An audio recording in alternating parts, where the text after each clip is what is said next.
Oh, this has taken me 8 years of long, hard work. I remember the first day I came to Hong Kong, I turned up at the track and I even got lost going to the track. I had to get the security guard to take me down to the sand area where the horses are saddled and ready for us. And, I looked around, I didn't know anyone. So I really had to start right from the bottom. I didn't know any of the owners, any of the trainers. And it's hard. When you come here, the top jockeys have got all the best stables and all the best horses and all the best owners sewn up. It's really difficult to get an opportunity. What do you think was the breakthrough for you? For me, things started to turn around towards the end of my first season. Ricky Yu had been using a jockey quite a bit, and they had a bit of a falling out. And I rode my first winner in Hong Kong for Ricky, and through that he always tried to throw me a ride whenever he could. And he came to me and he said, "Listen, there's an opportunity here. Would you like to, ride for my stable?" And of course, I was just hanging in the wind. I had nothing, and I said, "Yeah, we'll give it a go." And I ended up riding 10 winners in the last month. And if you ride 10 winners in a month here, you're flying. That sort of gave me the platform to come back the next season, and the confidence as well to come back and hopefully do a little bit better. And season on season, I just got a little bit more support, and slowly built myself up with the bigger stables. And it's very important to be proactive. In the first season I didn't know how to manage myself properly. I didn't know how to chase rides. I'd always had someone to do that for me, and I had to learn all that right from the beginning. And it took me a lot longer than what it should. I just sort of sat back on my arse for too long. I should have been more proactive early on. And once I started to get on the phone and started to get out there and introduce myself and show myself around, I was able to start turning things around and really started to take off from that point. Velocity in front from Penophobia and Straight Girl. The trio fighting it out. Aero Velocity, he's kicking on the inside. Penophobia's got the job to get him. Aero keeps kicking, and Zach Purton takes out the sprint on Aero Velocity. Wins it by a neck to Penophobia. What was the big learning curve? Did you realise you also have to be a PR man and a businessman? Oh, you've got to run your own business here. You've got no one to hide behind. No one to blame. All the decisions you make are your own. It was more interacting with the trainers a little bit more. Getting out and making sure I met as many owners as I could. And I think if they know you, they're more willing to give you a chance. Whereas if you just sit back and you're a face at the races and that's the only time they see you, it doesn't mean anything to them. So you've really got to promote yourself as much as you can. So if you had to give any advice to a new jockey, even thinking of coming to Hong Kong to ride, what would you say? Don't come? No, I wouldn't say don't come. It's a great experience, and I originally just came for that experience. I'd seen that every jockey that had gone to Hong Kong had came back to Australia and they were a much better jockey. They'd improved a lot, and like you said, in a business sense, they learned to handle themselves better. They come back a lot better rounded person. You're riding against jockeys with many different styles here, and you're riding against, under a lot of pressure all the time. So you get back to Australia, and it's basically like riding in a barrier trail. Things seem to happen in slow motion, and you're a lot better off for it. So if the opportunity's there, and you're able to come to Hong Kong, I'd say do it. There's no harm in trying, and you'll never know if you don't give it a go. Right. But what advice would you give someone new who's coming? What would their first steps be? Oh, listen, everyone comes here with higher expectations than, probably what they're going to get. Come here with a very sort of humble personality, and be prepared to work hard and be prepared to ride a lot of shit. There's a lot of slow horses here. It's difficult to get on the right horses, but you've got to be realistic.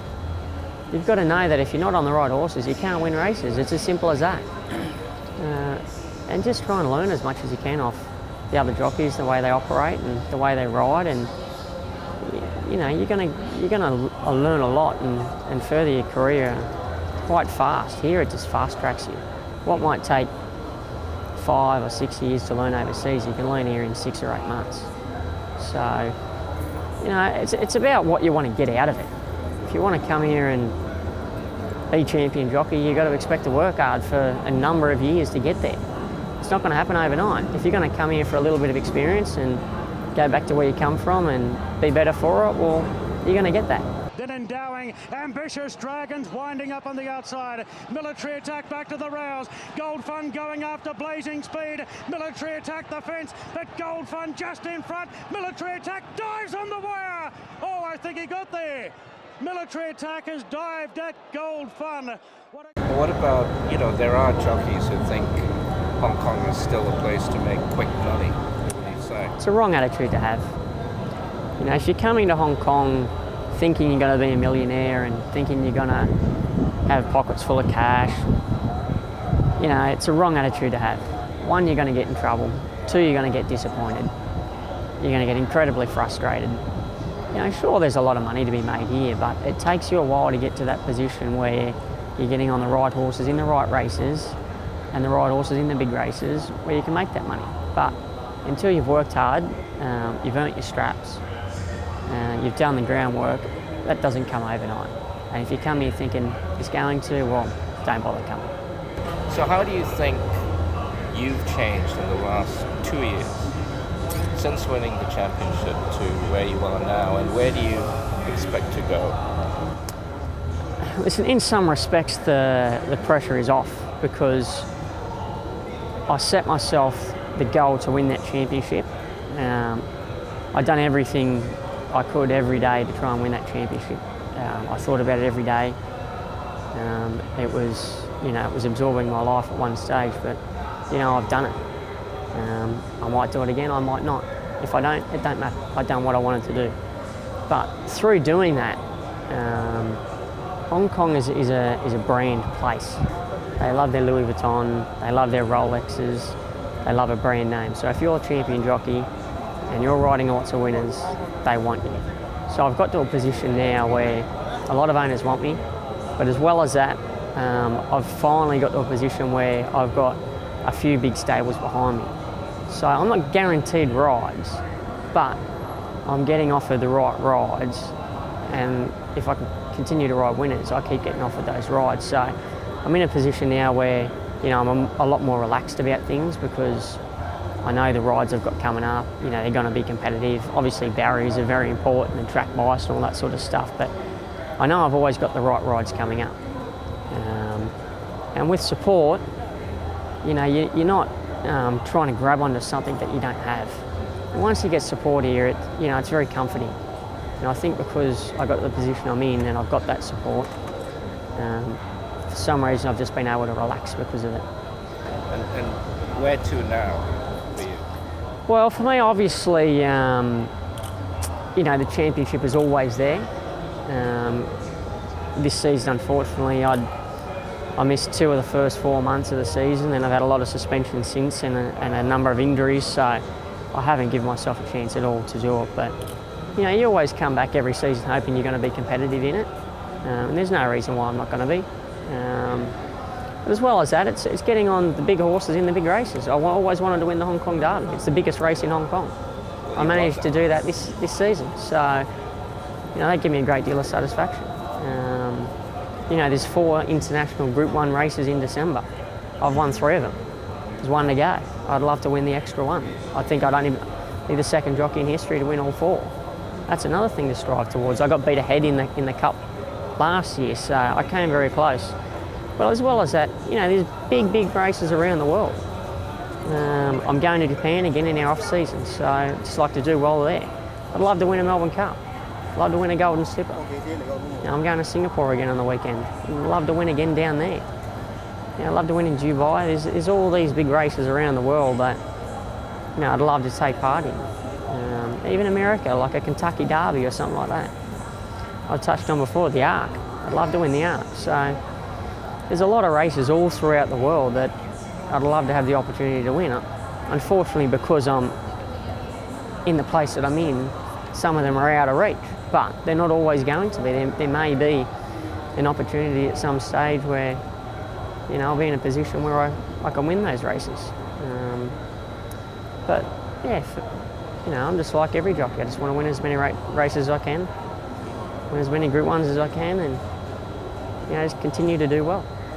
Fly, and further back to the inside is Romantic Touch. It's Luger in front in the Derby. Romantic Touch and Godfly giving chase. Luger just in front. Purton relentless here, and he gets Luger home in the Derby. Luger beats Godfly and Romantic Touch. Helene Happy Star got up for fourth. Then Thunder Fantasy, Contentment, Giant Treasure. Then Beauty Only. Next in Anticipation, Gun Pit, Golden Sleep, Obliterator, and Dynamism. What a win in the Derby. Zach Purton's first ride for John Size this season. He's been 3 wide the trip, but he's all class. Luger holding Godfly at bay, and Romantic Touch has run a very cheeky race at 200 to 1 by running third in front of Helene Happy Star. If you had to describe Hong Kong, racing in Hong Kong, to a jockey that's never raced here, what would you say? It's exciting. You know, every single race we have, you have to make all the right decisions. You don't get given any race. The handicapping system is so tight that you just can't afford to make a mistake. You've got to be in the right spot at the right time and make the right moves at the right time. You've continually got to keep putting yourself in the right position in a race. So you can never ever relax. They get big crowds. There's massive turnover. You know, the club expects excellence. They've got the best trainers here. They've got the best jockeys here. We race for the biggest money. You know, we've got a lot of our horses now are rated in the top 20 horses in the world. For a horse population of 1,200, it's incredible that we've got so many horses there. We've got the equal highest rated horse in the world at the moment, and the number 3 horse, as well as 2 others in the top 10. So, you know, if you want the best, Hong Kong is the best.